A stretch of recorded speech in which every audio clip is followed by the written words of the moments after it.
Good afternoon. Thank you for joining us at our Monday COVID-19 briefing here in Tennessee. The scope and the magnitude of this pandemic continues to challenge every nation in the world and every government across the world. Currently, our state has 1,834 confirmed COVID-19 cases, an increase of 297 cases since yesterday. COVID-19 is in 77 of our 95 counties, and we have had 13 deaths across the state.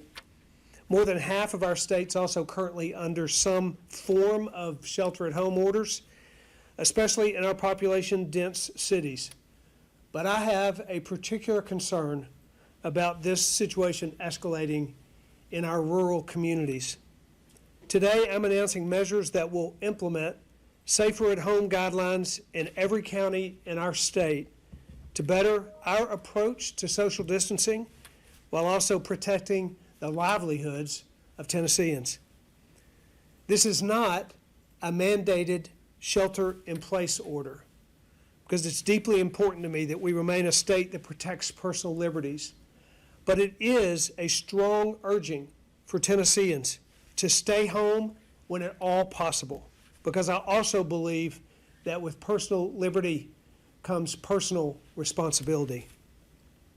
I have said that I have sought discernment to identify the right decision at the right time for the right place.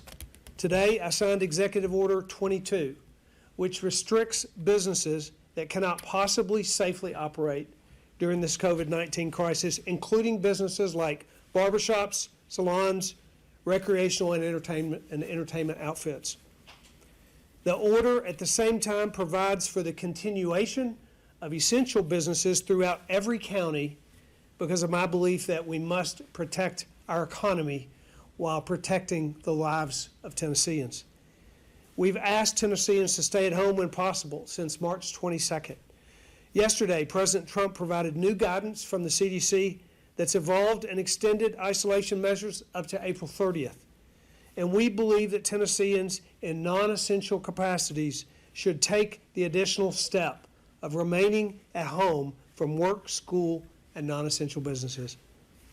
Now, I want to speak directly to Tennesseans who have the privilege and the capacity to safely remain at home for the next 2 weeks.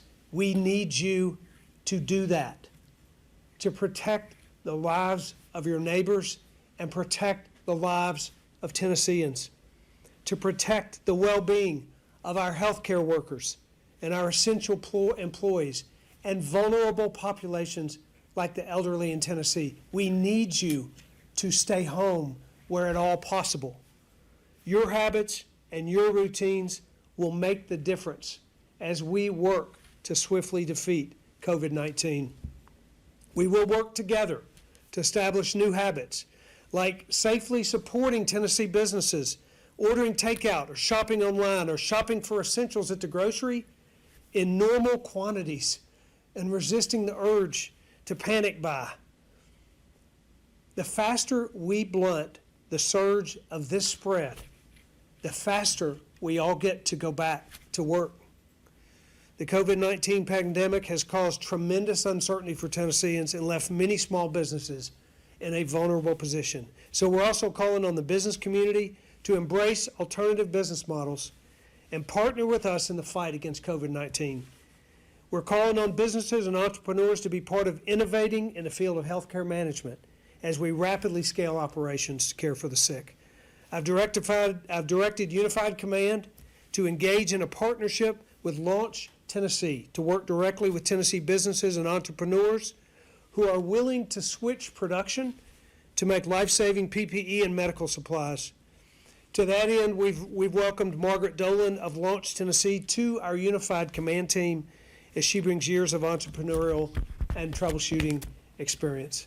As businesses face tough decisions in the coming months, my administration commits to providing ample resources from the federal stimulus money that was just passed by Congress.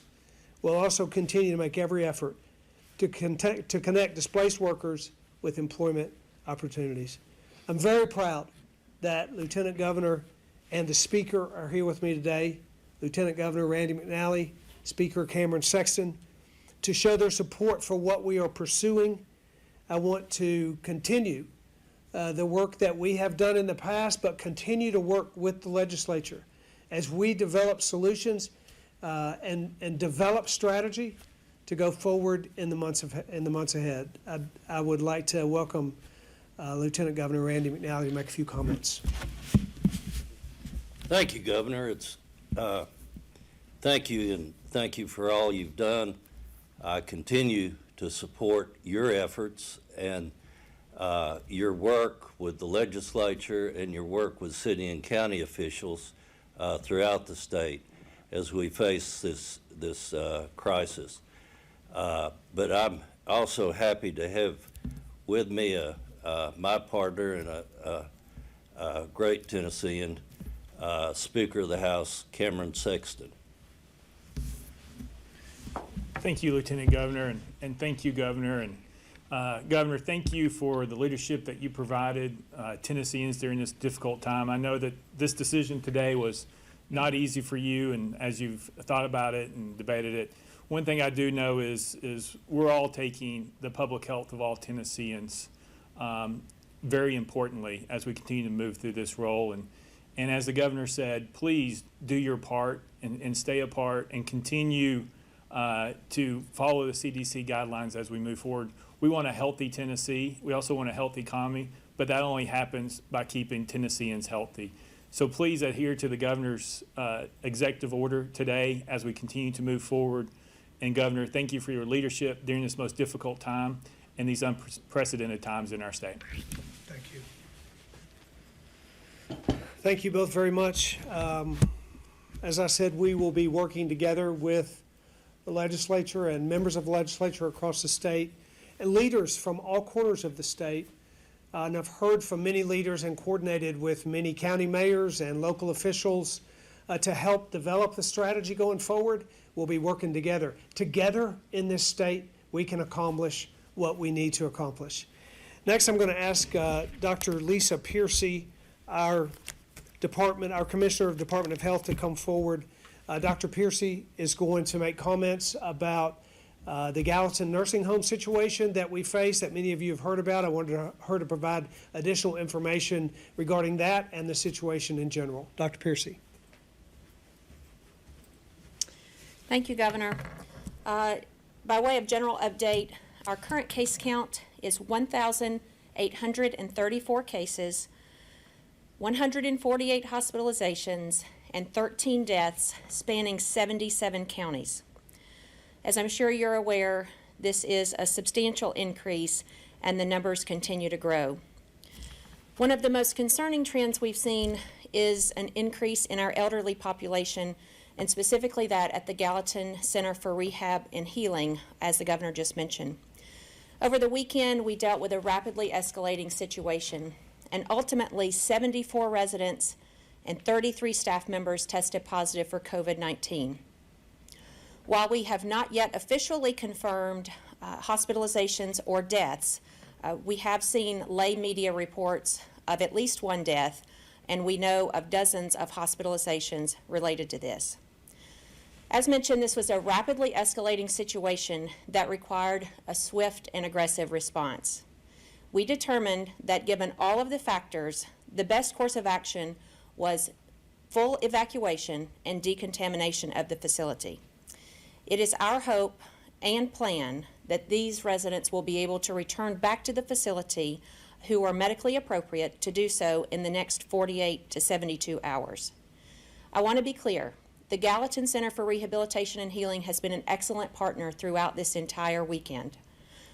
To date, although the investigation is ongoing, we have not identified any deficient practices there so far. They continue to be very cooperative and protective of their residents, and we appreciate that and want to do the same. Also over the weekend, I issued guidance on Saturday night to all long-term care facilities, expressing our deep concern about risk in their facilities. We also issued guidance on immediate notification of any cases in nursing homes, both in residents or staff, so we can act swiftly and appropriately in order to protect all involved. Thank you.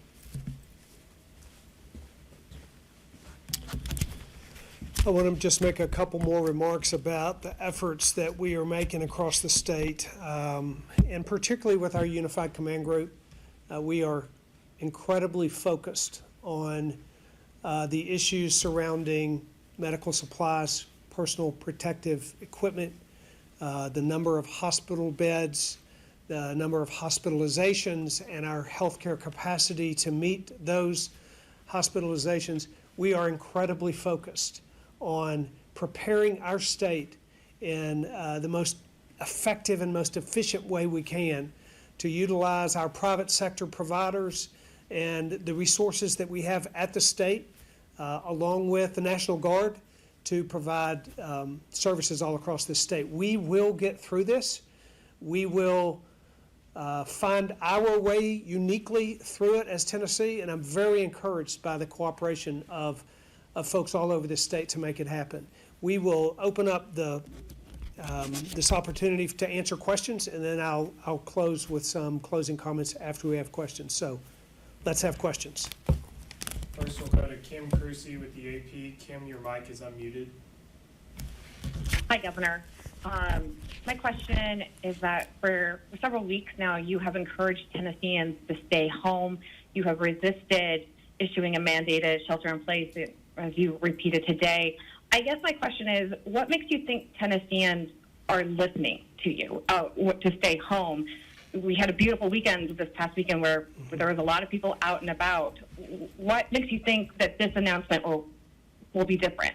Well, this announcement actually substantively changes the activities with which people all across this state can participate. This is similar to the directives of many states across the country. So we're closing non-essential businesses in every county in this state. We are maintaining the operation of essential businesses, which is incredibly important to maintain the economy, but we are closing down those businesses that can't safely operate and encouraging Tennesseans who either are not working at one of these essential businesses to have no reason. We're encouraging them to have no reason to travel because of the closure of those businesses. So it's a substantive change in our direction. All right, next we'll go to Joel Ebert with the Tennessean. Joel, your line is open. Yeah, Governor, this is a question about transparency. Obviously, you need to delegate or have the balance of not having identifying information about a number of things, including deaths and fatalities. But we've seen several other states release said information and not compromise people's information. We've seen, including local counties, do that. So will your administration look at changing that policy to release county-level death data, as well as knowing information on the county level of the number of beds, ventilators, hospitalization? Yeah, Joel, thank you, because I do think our administration wants to be totally committed. We want to be committed to transparency. We want people to understand. It's the reason we're doing a press conference and ask questions virtually every day of the week, because we want information to get out there. There's a unique and challenging legal issue around reporting deaths by county, but we want to get past that issue if at all possible. So we are exploring that very particular issue, because we think that we may be able to work through those legal challenges, but we will give you an update on that situation. We are committed to transparency. The more information that we can provide, and I think you've seen that as there have been requests for additional information around, I think in your case, the number of ventilators and how that was, what the context around ventilators numbers were, and then we turned around and tried to get you that information. We do want folks to know that we're that we're committed to transparency, and whenever there is a unique situation that doesn't provide the information that we think folks really want to hear and need and is important, and protects the citizens at the same time, we're going to do that. But the particular issue you talked about, deaths by county, we're looking into, and we'll have further information for you on that shortly. Real quick follow-up, though, on the beds and ventilators. You gave us sort of a number that is at that given time. Why not have an everyday, minute-by-minute update so people can know, is their facility in their county over capacity? Yeah, well, those numbers do change all the time. I'm going to let Dr. Piercy specifically address that, but I also will say that what we're doing every day now is looking to our healthcare providers and asking them for more and more information. The fields of information on our dashboards that we're providing, we're increasing those fields. So, Dr. Pierce, you want to specifically talk about beds per county and information and the transparency around such? Sure. Thanks for your question, Joel. The answer is it's a bit complicated. We are watching it on a day-by-day basis, but there is a significant difference between licensed beds and staff beds and surge beds and all of the different levers that health systems can pull to increase capacity when situations happen like this. So whereas there's really nothing particularly secret about the bed capacity number, I mean, that's publicly reportable data as far as what each hospital's licensed bed capacity is. But as the governor referenced, those numbers change daily, and so they don't always accurately reflect what the day-to-day situation is. We've been watching them as a percentage, and the inpatient bed capacity and the ICU bed capacity has been north of 30%, and that's even more than it is in a typical flu season right now. So, and ventilators is upwards of 70% available. So we're in a good shape right now, and we continue to watch that daily. I will say at the same time, while we, for example, have bed capacity, we are pursuing alternative strategies to increase bed capacity. We'll be talking about those later when we have more definition about what those strategies might look like and where they might be located, but we are currently pursuing rapid expansion of temporary hospital-type facilities in our community. And in multiple communities across the state, but that's not complete yet, but we're working in that direction to make sure that even though we're reporting the number of beds, we're trying to develop additional beds. Next, we'll go to Nancy Amons with WSMV. Nancy, your line is open. Thank you for taking my call. How do you think that Tennessee compares with other states our size as far as the number of cases and the severity of those cases? It's a good question, and it's hard to compare states to state, but I'll tell you what I do know. The reason it's hard to compare is because some states are testing substantially more than others, and so while their numbers might be substantially higher per capita, if you're not testing at a high per capita rate, then you don't really know what your population is. I will say this, Tennessee is testing per capita at a much higher rate than the majority of states. So we're in that obviously changes daily, but we've done, I think, 21,000 tests in our state. Our rate of testing per capita is very good, which means that the data that we have is probably more reliable than the data that other states have. Based on that testing capacity, our infection rate is about in the middle of those 50 states. So, and our population is higher than in the middle of the 50 states. There's a lot of data around that, but I'll just say this. Very difficult to compare states, but what we can compare, we feel encouraged, and the things that we can control, which is testing, we are aggressively pursuing testing. I'm a strong believer that the more aggressively you test, the more you know, that's for certain. And the more you know, the more you can make targeted responses that are appropriate. That's why we are testing at a higher rate than most states, because we have a strong commitment to expanding our testing. By the way, we've now opened up 33 remote testing facilities across rural counties in Tennessee, utilizing the National Guard, besides the other drive-through and remote assessment facilities that we had in place. We're pursuing new avenues of testing and assessment, so we're encouraged. Thank you. Next, we'll go to Sergio Martinez Beltran with Nashville Public Radio. Sergio, your line is open. Yes, good afternoon, Governor. Thanks for answering our questions today. So we have learned that the Department of Human Services will not inspect or regulate the emergency daycare facilities.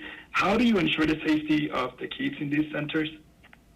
Yeah, you know, I wish that our director were here around that subject. But here's the thing: so we have temporarily suspended some regulations around childcare because of the tremendous challenge we have in this state. We're in a crisis, and we're in a crisis. We have to triage circumstances that profoundly negatively impact Tennesseans.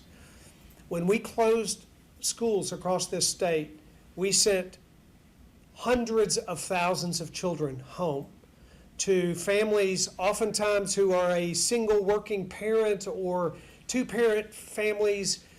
We presented them with incredible dilemmas regarding the child care of their children, the care of their children. So what we have done is loosened restrictions around child care facilities. We have allowed providers to register with the Department of Human Services so that we can provide additional support. We have given guidance to those child care providers.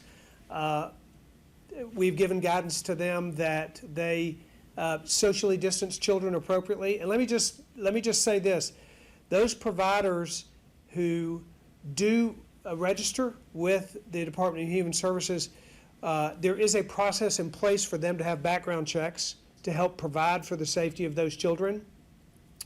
That's a very important step for us, that providers, we know who actually is keeping our children and what their backgrounds are. But some of those restrictions have been lifted for a temporary period of time to address the crisis. And I will actually, Sergio, get our commissioner to give an update on the safety procedures put in place to ensure the safety of our children. I'll report on that tomorrow. But to follow up, Governor, the Department of Human Services told WPLN that they will not be inspecting or regulating these temporary facilities. Do you think they should start inspecting them? I mean, you believe in a balance, and you can still have them open, but also having them inspect. Yeah, I suspect that the answer to that is that they're not going to be temporarily lifting that restriction to inspect. We will have hundreds of facilities opened up in a very short period of time to take care of the needs for childcare across our state, and the capacity to test those is impossible for a temporary period of time. So what we have is a temporary situation that we are addressing with the solutions that we think best address the crisis, and we clearly will be following up with a longer-term strategy on how to inspect and provide additional security measures. We are providing security for children, but additional security measures. We have a crisis.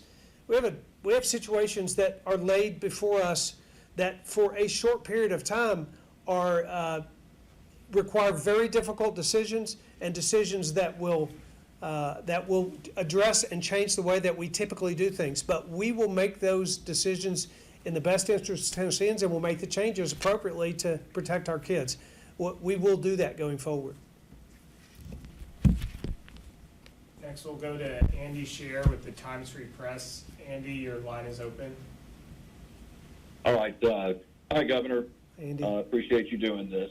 I was hoping you could respond to this complaint that was made by the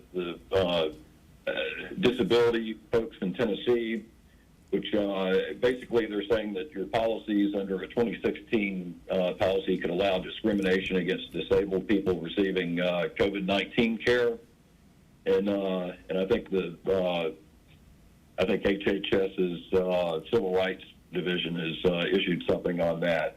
What do you know about that whole order and this whole issue, and what do you plan on doing? Well, I don't know specifically I mean, what. I'm not these people sure. are concerned about losing care. Yeah, I'm not sure. That they may not be placed on. I'm sorry, go ahead. Can you give me some more specific Yeah. information?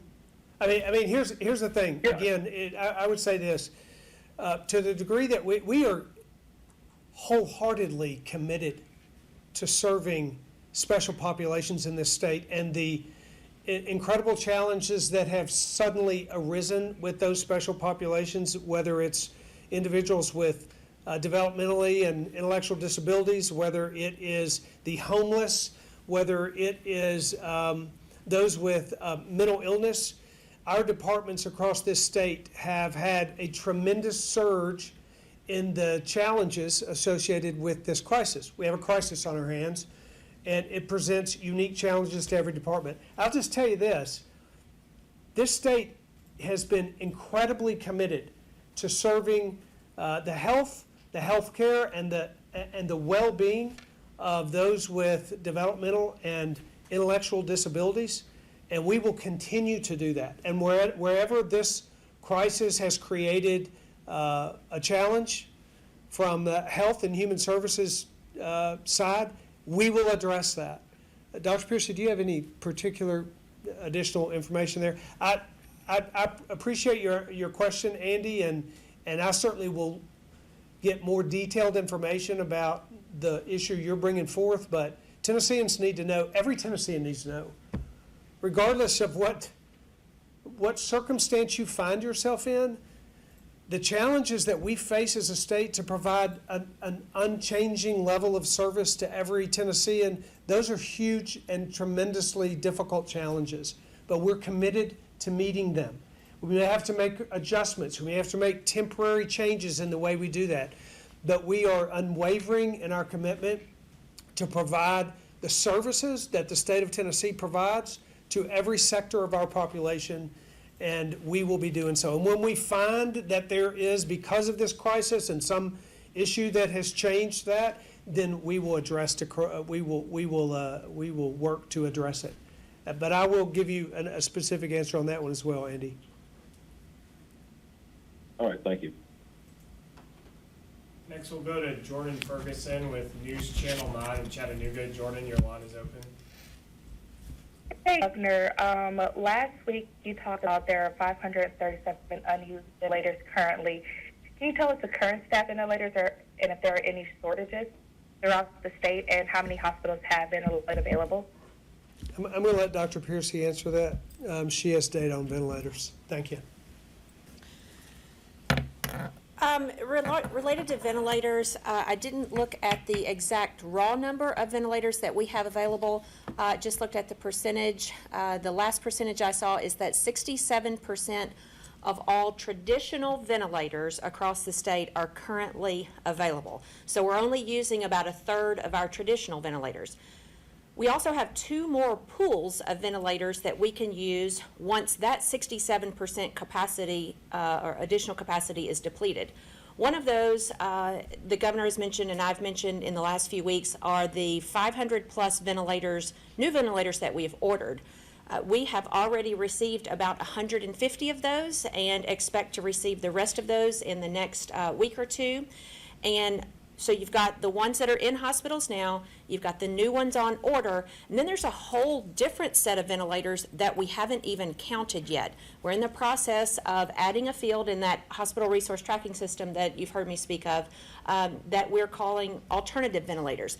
These are ventilators that are used in surgery centers and even in anesthesia machines that can be converted to ventilators if we need that. So we're collecting the information on those, and when you put all of those together, we feel pretty comfortable about our ventilator situation.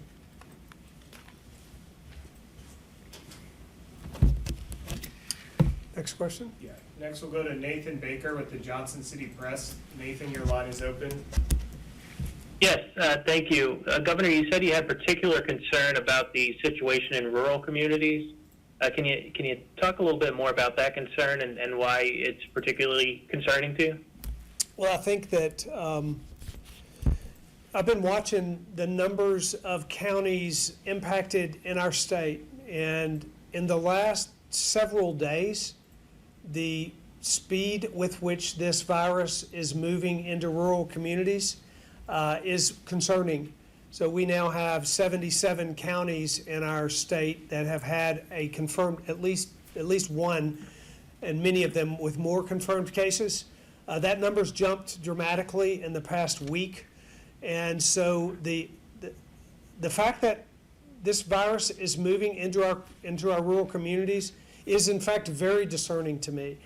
It is disconcerting to me. It's a problem. It means that it's going to begin to affect these communities. I'm very concerned about the economies of these communities, and the faster we can get this surge done, the quicker these economies can begin to turn.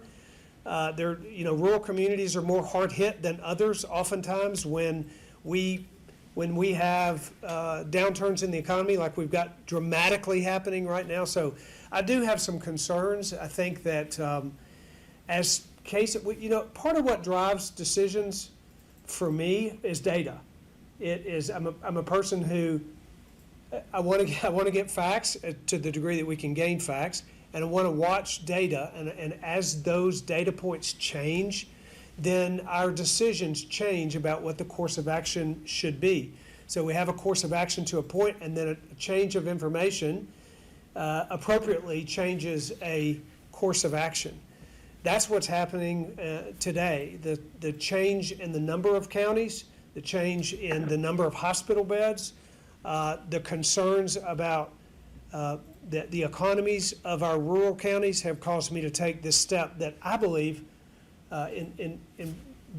will actually get us closer to the end of the surge, so that we can begin to go back to work in rural Tennessee and in urban Tennessee.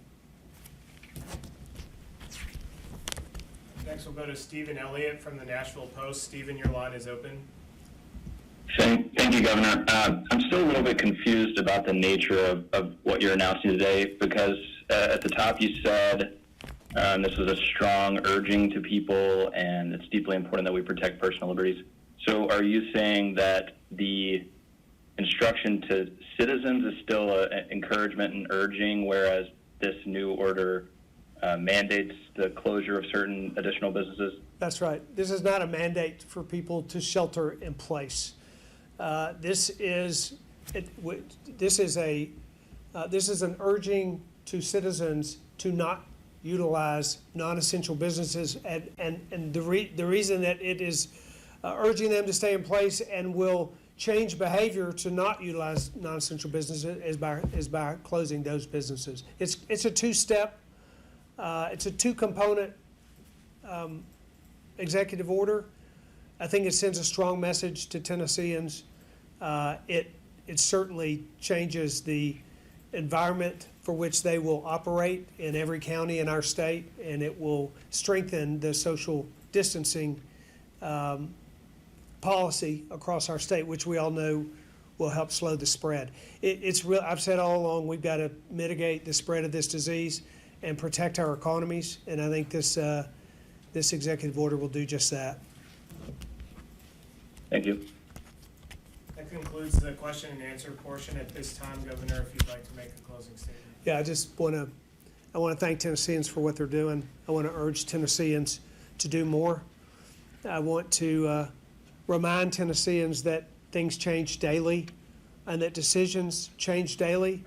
That's important that we all understand that, but it's most important that we all take personal responsibility for this virus as it moves through our state and as it challenges us from a health standpoint like we have not been challenged in generations, and it's challenging us economically like we have not been challenged in recent history.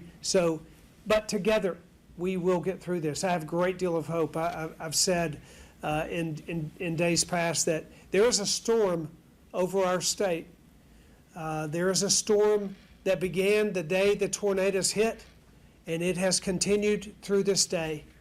And those storm clouds are intense, and they are severe, and we are weathering that storm, and we will make additional adjustments to weather that storm as we see the challenges changing.